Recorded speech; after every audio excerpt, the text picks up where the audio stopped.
7 o'clock, I'll call the meeting to order. We'll start with the Pledge of Allegiance. Pledge of Allegiance. Under the flag. The Republic for which it stands, one nation, under God, indivisible, with liberty and justice for all. Yeah. You guys forget the words. Yeah.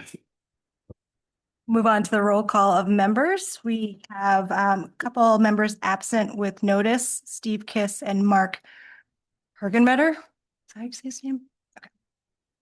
Present members are Clifford Camp, myself, Angela Menegay, Ed Blissick, and Tom Purse.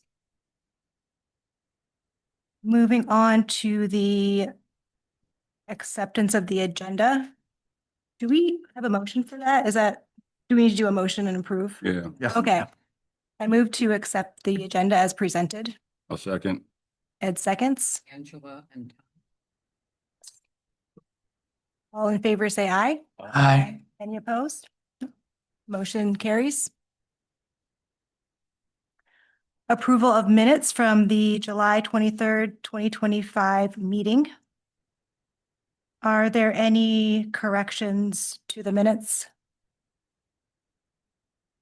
Seeing none, I move to approve the July 23rd, 2025 meeting minutes as presented. I'll second it. Ed seconds. All in favor, say aye. Aye. Aye. Any opposed? Motion carries. And then we have a public comment period for any items that do not pertain to the public hearing or to the application. Since you're the only one here, I think you don't have separate public comment. So no public comment. Unfinished business, we have none. New business. So I'll open the public hearing for the new application ZBA 25-006, which is a public hearing for the variance application to allow an addition to an existing garage. The addition will be approximately 20 feet from the rear or east property line where 35 feet is required. And so typically during the public hearing, we'll invite you as the applicant to talk to the board about your application, the reasons that you're asking for the variance, why it's required. And then we would take comment from the public, which there is none. And then we'll close the public hearing and then have a discussion among ourselves. John Malloy. Oh, would you turn that on? I had it off. There's a button at the top. Yeah.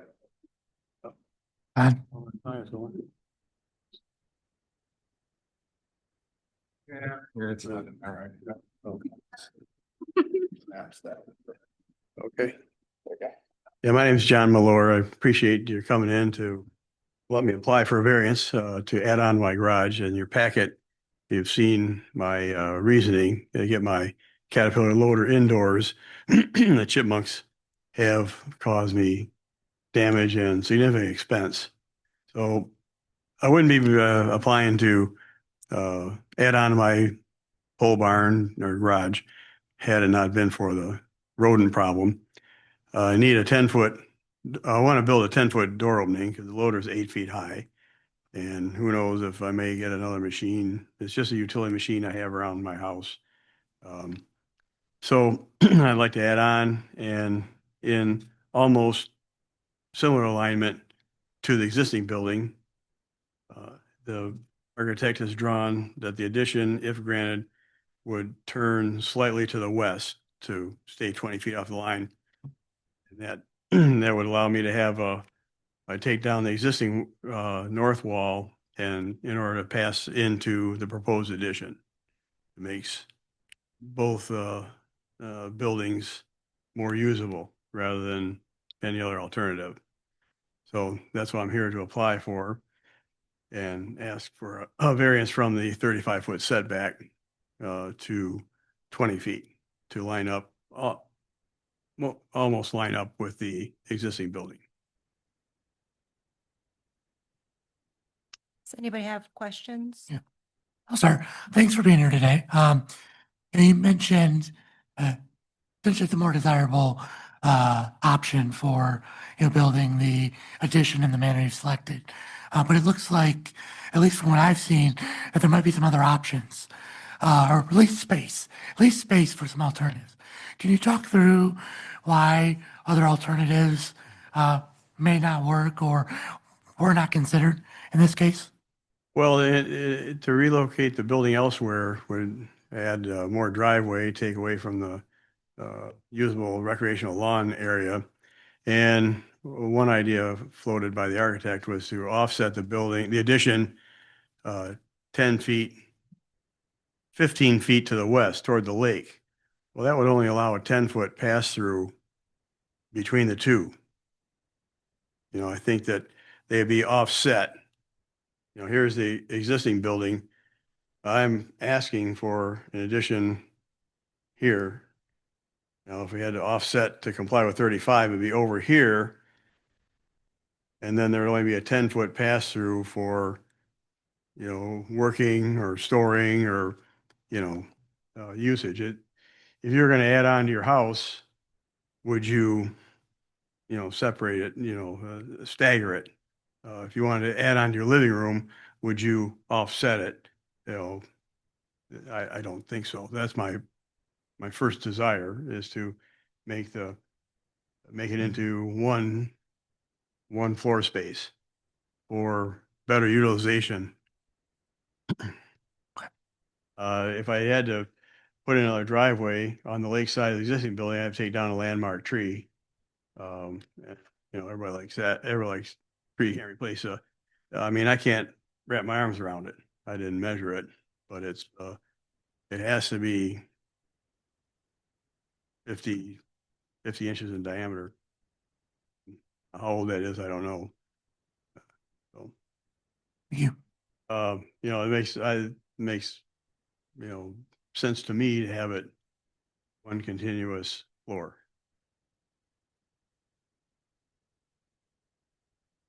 Any other questions? I'm having a hard time grasping this whole thing because we've never had an applicant come and say he wanted a variance so he could park his loader inside a building because he have varmint problems. And I'm just having a hard time with it.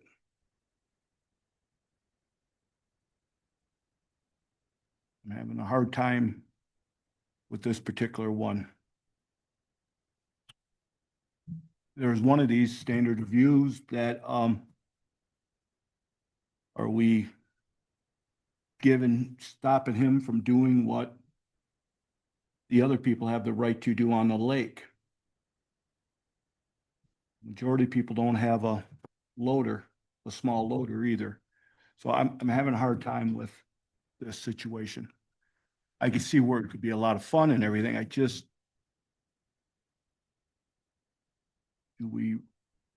don't know. I'm having a hard time. what about it is causing you a hard time, Tom? I was thinking we could save our own discussion for after I close the public hearing. Is that the format? Okay. But Sorry. thank you for the comments. But does anybody have any more questions for the applicant? That's as I mentioned to Angela when she visited, and Ed as well. The trigger is the expense I've suffered due to damage. I think people ran through this with their Toyota cars a while ago. Rodents chewed on the wiring and it wasn't covered by insurance. Now that it is a word. I guess I bring up as very tangential that rodents are a problem. It's caused me considerable expense. The building would cost more than I've spent on repairs, obviously. But that's the reason I'm applying for the variance. The original building says there is 20 feet. The bulk of the building is 20 feet off. Measured 11'6" because someone before me added on a little closet, if you will, and that's the 11'6" dimension. And you can see on the plot plan that the bulk of the building is 20 feet off the lot line. And I don't know if it was 20 feet a while ago or it's always been 30 feet. I have no idea. It's before my time. Are you gonna access the building from the east side or from the west side of the current garage? Well, I just, met with Scott today and only found out that, preferable, door location on the lake side, on the west side. Is that That's no feasible bother. with your plans? I drive the machine on in my normal work around the house. I drive the machine on the lawn all the time. It rebounds well. That's not a problem. Are you gonna pave that to that entrance or No. just Or dirt? not. I do plan to, if granted, if given the go ahead, for the footings and the floor this fall.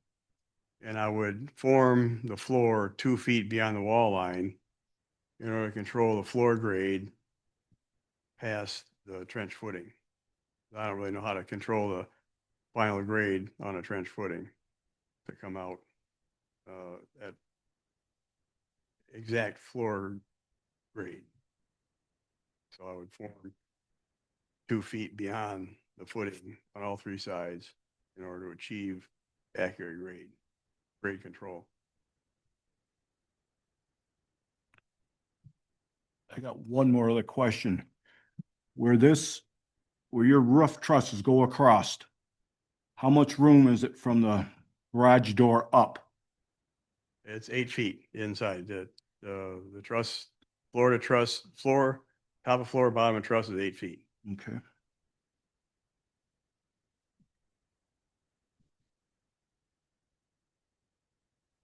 Any other questions? Okay, thank you. So I'll close the public hearing portion and can have our own board discussion. So you wanted to continue? Yeah.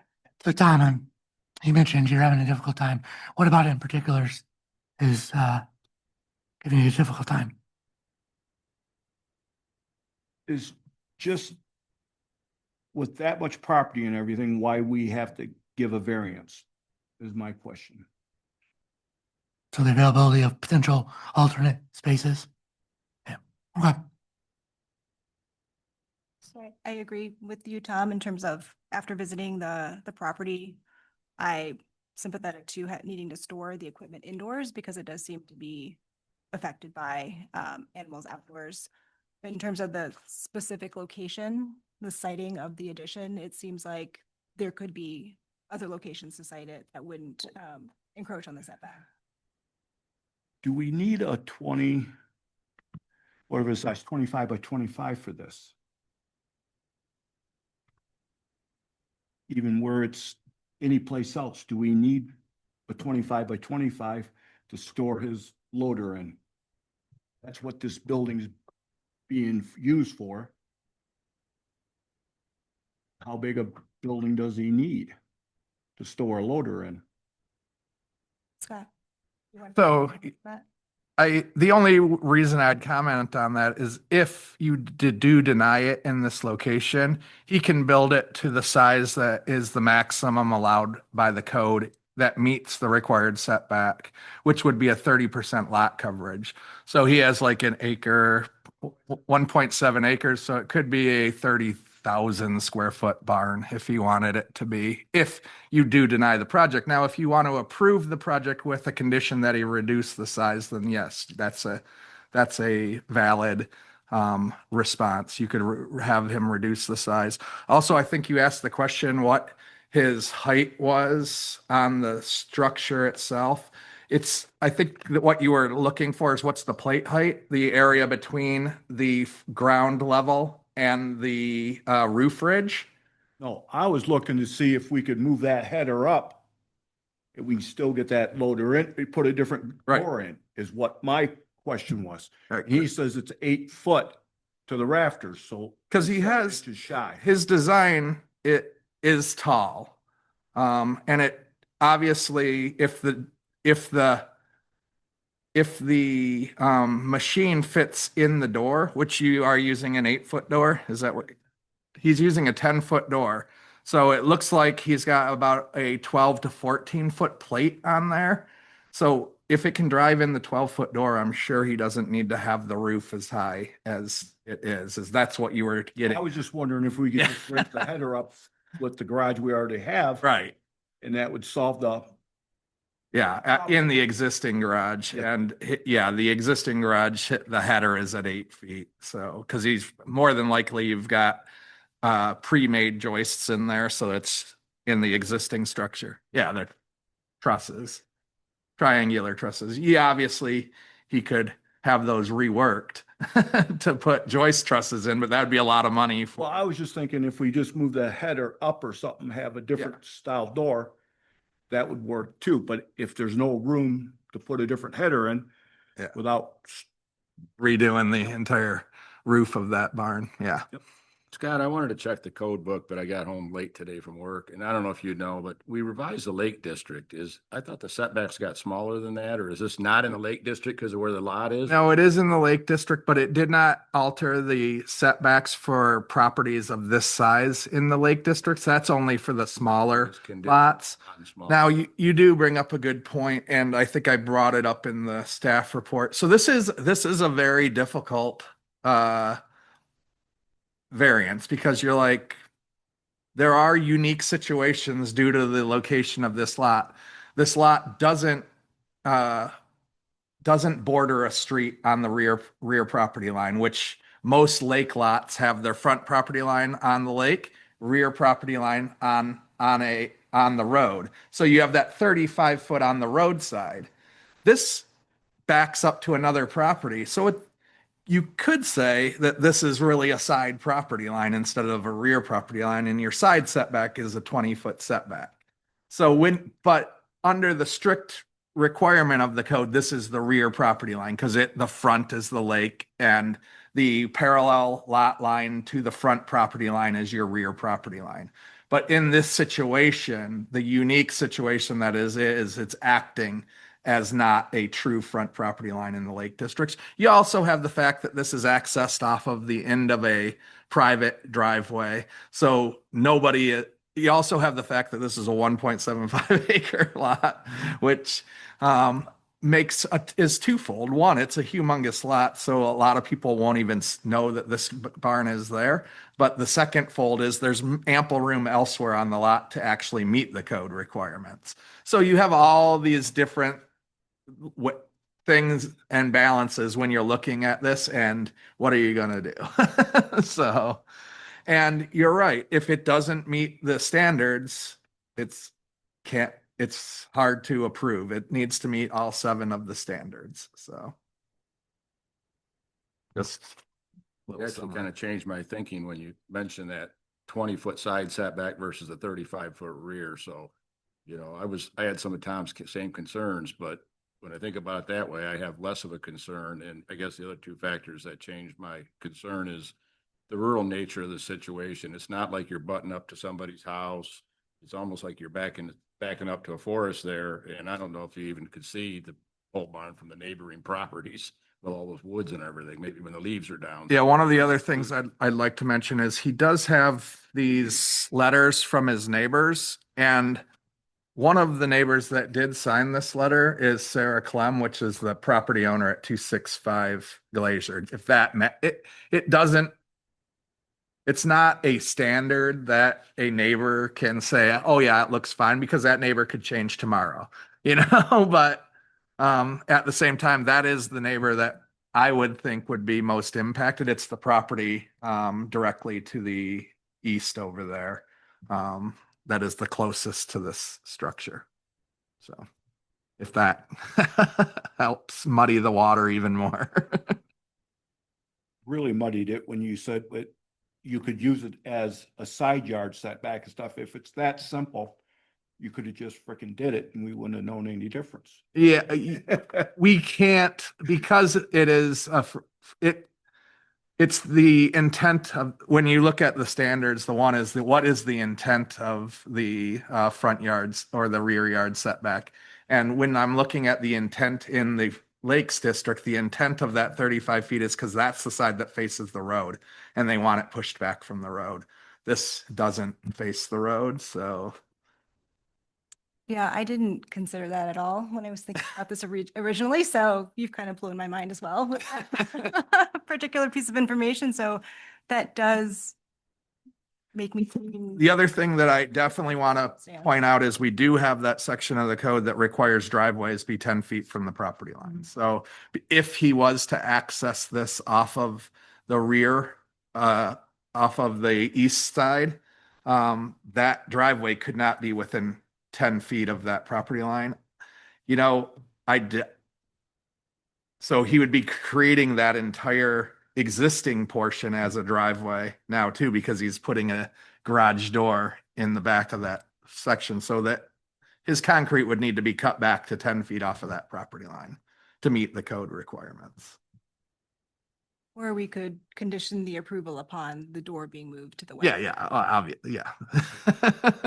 It would alleviate my concerns, especially with that setback discussion we just had for rear versus side. Yeah. What do you think about that? Sense. It makes sense. Yeah. Glad you mentioned that. Is it all right with that? Still having a hard time getting over the hump of special stuff. I'm just one person anyway, so it doesn't matter.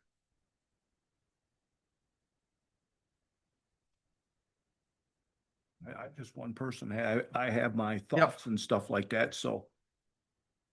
You guys can put forward a motion if you would like, or, and And does anybody want to have any more discussion or have a good, We do the standard review could do that. do that. or no?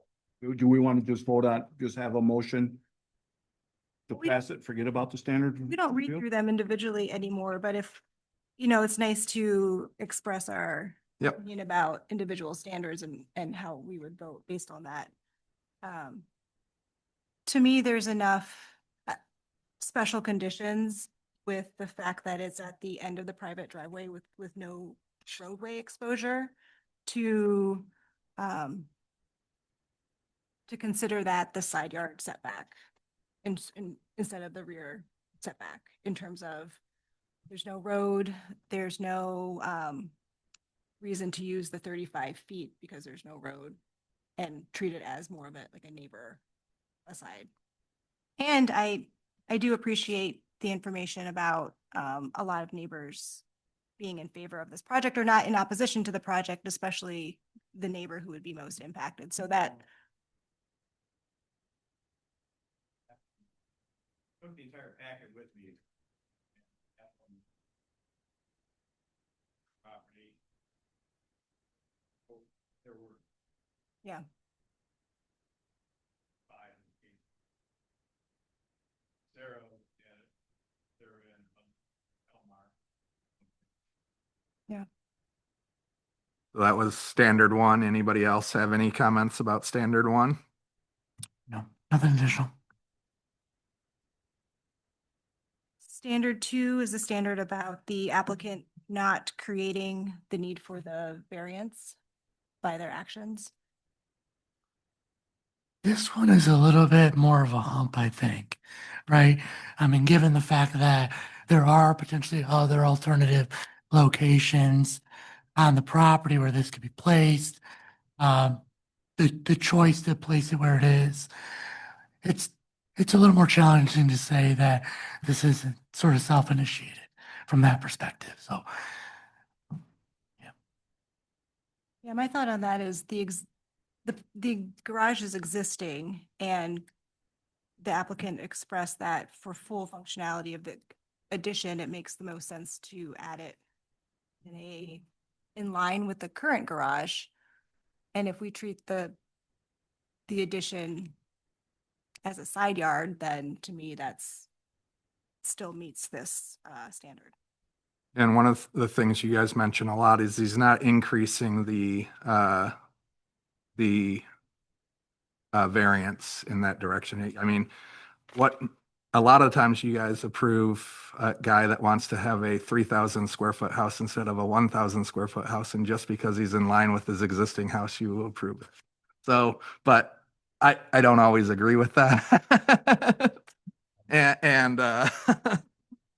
But again, that's, that's another thing. It's an existing garage. He's adding to the existing garage. He's not encroaching further into the required setback.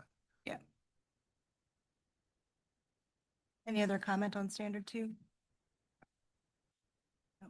Standard 3, literal interpretation would deprive the applicant of rights enjoyed by other property owners. To me, this is such a special location of the lot in terms of being at the end of the private drive as expressed previously and no roadway. So again, going back to the treating it as a side yard setback in my mind. I'm not, my vote would be no. No on that one. Yep. Okay. Comments on No, I'm, Sure. 4 is, granting special privileges to the applicant. If we grant the variance, I don't see a special privilege being granted. I don't know if, I didn't see one either, not compared to other existing structures and lands. existing structures out there, there's a lot of them within 20 feet of that area. standard 5, this one's about the consideration of existing non-conforming uses of lands or structures in the same district. I don't think the application is in conflict with the standard because we're not considering other non-conforming situations. I'd agree. Number 6, variance granted must be the minimum variance that will make possible reasonable use of the land and structures. This one I feel like is a little more loose. I don't, what do we consider the minimum variance required? But again, personally, I'll go back to treating this as the side yard setback and it's meets that. And this could potentially be met by reorienting the door right to the other side. I'm a no on that You're no on that one too? Okay. one. Opinion on that one? I'm not concerned with that one. either. Okay. Standard 7, the variance must be in harmony with the intent of the chapter and not injurious to the neighborhood. I don't think this application is in conflict with the standard either. I think it meets typical uses for a residential property. We talked about the neighbors approving the proposal. Does anybody have any comment on number 7? No. Okay. So I think we'll make a motion. I'm sensing we're leaning toward the motion to approve I could support it with the condition to the west. with the West side. condition. Okay. Do you want to read the motion out? Just Yes. So I move to approve variance application 25-006 at parcel 275 Glacier Road to allow an addition to an existing garage. The addition will be approximately 20 feet from the rear east property line where 35 feet is required because the variance as conditioned meets all of the variance standards under section 30148D. As discussed at tonight's meeting and as presented in tonight's staff report, a condition of the approval is the project shall be revised so that the garage door is located on the west side of the building and no additional paving is done on the east side of the accessory structure. That said, I could pay 10 feet, within 10 feet of property line, this says no additional paving, so where are we on the paving on the east side? Does anybody have any opinions about? The only reason paving isn't finished, but on, they're gonna be grass. And so my goal would be to pave within a foot of the property line, just to finish it. Have it flat surface. But- What's the code, Scott? It's got to be 10 feet off the line. if it's not a driveway, We don't have that requirement. So, Oh, right. So if we move the door. but as a condition, if you want to put it as a condition, so he doesn't put more stuff back by the property, because you are giving him more garage space, you could always have it as a condition, but it would be very hard to enforce into the future because I'm just going to approve.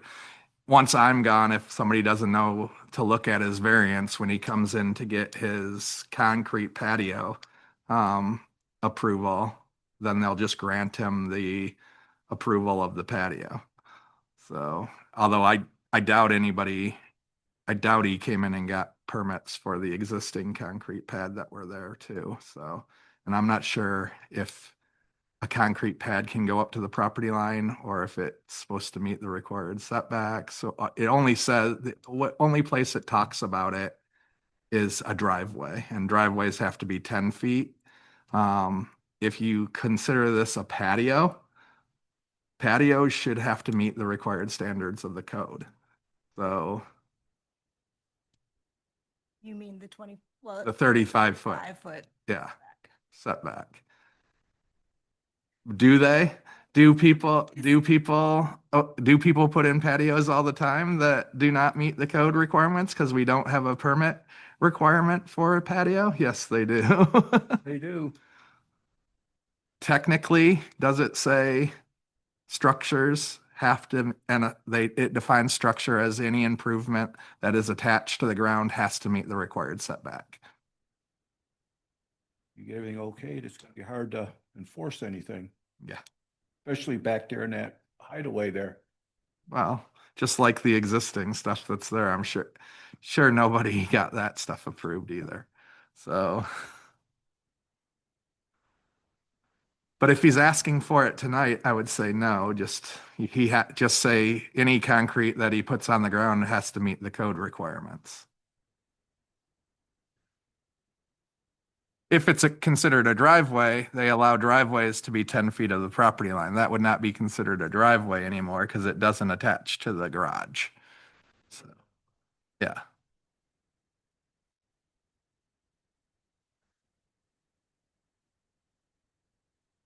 I would wait until everything was final. Don't say that in the I gotta- public. Yeah, don't say that in the public comment. Does anybody have an opinion about that? I feel like, given what Scott said, if we allow the pavement on the east side, then that gets into You could just minimum variance territory. you could amend the example condition of approval. The project shall meet the shall be revised so that the garage door is located on the west side of the building and the paving on the east side meets code requirements.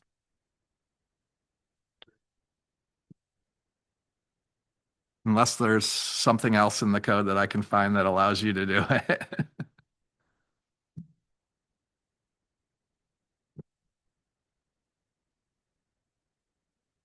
Okay, so I'll read the condition of approval again.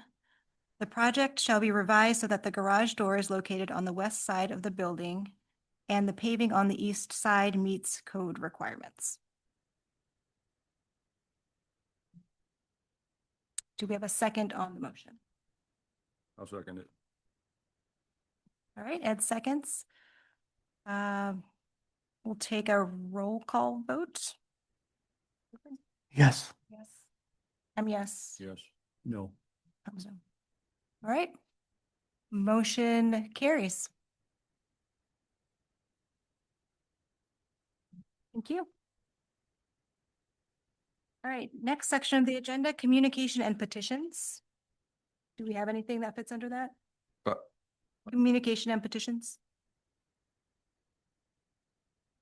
I didn't hear you again. Oh, the part We of the haven't. agenda that says communication and petitions? We haven't. Do we have anything? No. Oh, okay. Any comments or concerns from the ZBA? Nope. All right.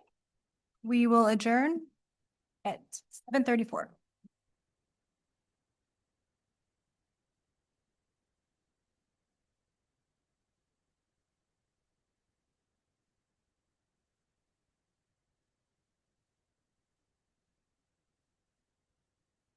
Ed, I don't know if you're supposed to sign that or not. Someone needs no signature. We all got one, like, Okay. that was needed.